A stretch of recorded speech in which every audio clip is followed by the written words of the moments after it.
Hey guys, it's Justin once again, and coming to you on a late Tuesday evening. Um, as you can see, I was just looking at the Brian Wilson Songwriter DVDs that are available now. Um, but first, I want to mention a newer podcast. New as in not quite a year old. I believe it's called um, Cool Stories Behind Music. It's a podcast I found on iTunes.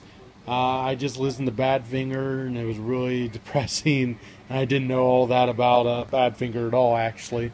Um, but I also read or listened to the uh, uh, what was it, Three Dog Night, and the guy knew his stuff. He mentioned Three Dog Night being called Redwood at first, and being with Brian Wilson, and he played a bit of uh, Time to Get Alone by Redwood, so that was cool.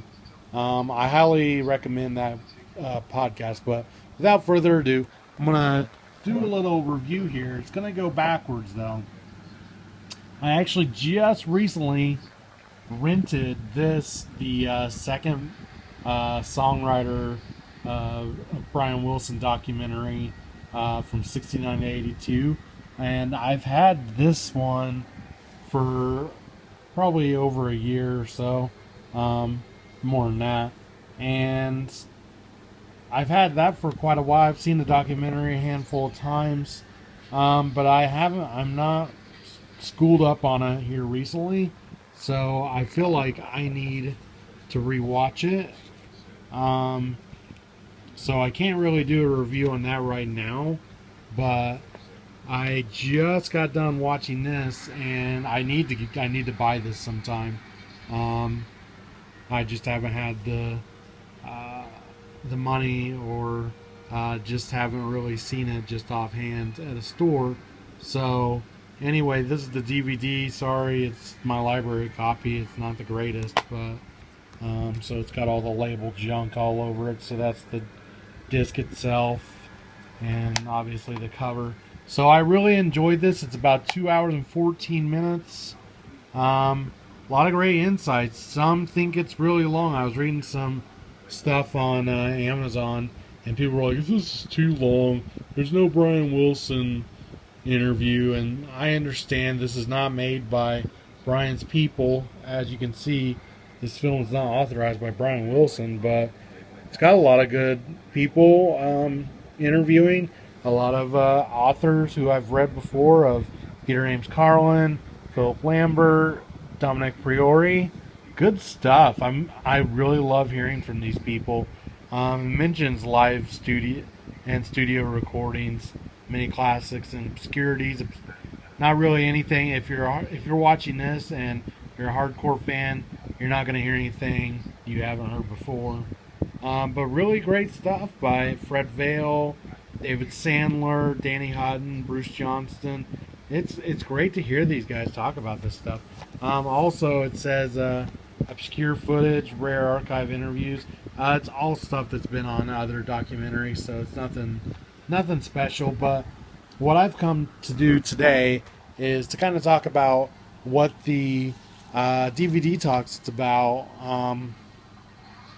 and how it's, you know, this DVD actually talks about things that are not on Endless Harmony or the A&E bio of Brian Wilson, or I Just Wasn't Made for These Times. They actually do talk about the MIU album, not in depth, but what Brian's stuff is. They actually talk about Adult Child, that's awesome, or Mount Vernon Fairway, or A Day in the Life of the Tree. So I just want to point out what stuff I've written down notes right here, 2 pages worth. So I'm going to try to go through quickly, but the very beginning kind of goes through Smile again, and I'm not quite sure, but it really looks like it's the same footage and interviews from the end of the first, we'll call it Volume 1 DVD documentary. But moving on, it does have some great insight into the 2020 album, talking about Carl Wilson producing I Can Hear Music, it being a safe song to do. It's Carl trying to produce like Brian, and Brian's trying to produce like Phil Spector, so it's very safe, treading in good waters there. Steve Desper talks greatly in depth about Our Prayer and Cabin Essence being on there, overdubs, and the sweetening stuff. And they talk about how Cabin Essence, coming out in '69, kind of sounds like something from the counterculture. And an underground magazine actually took notice of that. Like, the Beach Boys have got something with this Cabin Essence song, which is really cool. I really like hearing about that. I mean, I love hearing about Smile stuff, but when it's from the point of view of Smile things on other albums, that's never on any other documentaries or DVDs. So, I mean, I've read that stuff. We've all read that stuff in the books and the magazines, but I love hearing people talk about it because it's not talked about nearly enough. So, I always thought that would be a cool thing. So, Desper also goes on to talk about Breakaway and how Brian even messed with it after it released as a single. He was still messing around with it, which is pretty interesting. And then Stephen Kalinich kind of comes in, talks about Brian wanting to work with other people and doing A World of Peace Must Come, and being not exactly commercial, but being artistic, which was a gutsy move.